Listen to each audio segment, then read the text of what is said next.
சின்னமனூர் முல்லைப் பெரியாற்றில் 1ஆம் தேதி குளிக்கச் சென்ற இளைஞர் தண்ணீரில் அடித்து இழுத்துச் சென்றது.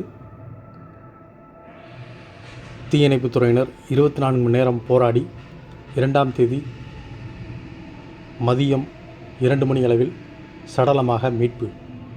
தேனி மாவட்டம் உத்தமபாளையம் தாலுகா சின்னமனூர் வஉசி ITI தெருவில் வசித்து வருபவர் ராஜா. இவருக்கு 3 மகன்கள் உள்ளனர். இதில் 2வது மகன் நாகமுருகன் 1ஆம் தேதி தன் சகோதரர்கள் ரூபன், ஓம்சக்தி விநாயகம் மற்றும் தனது அத்தை மாரியம்மாள் ஆகியோருடன் முல்லைப் பெரியாற்றில் குளிக்கச் சென்றார். அப்போது நாகமுருகன் குளித்து கொண்டிருந்த பொழுது முல்லையாற்றில் எதிர்பாராத விதமாக இழுத்துச் செல்லப்பட்டது. உடனே உறவினர்கள் தீயணைப்புத் துறையினருக்கு தகவல் தெரிவித்தனர். இந்த தகவலின் அடிப்படையில் சின்னமனூர் தீயணைப்புத் துறையினர் முல்லையாற்றில் அடித்துச் செல்லப்பட்ட நாகமுருகன் என்பவரை தேடும் பணியில் தீவிரமாக ஈடுபட்டனர். சுமார் 24 மணி நேரம் போராடி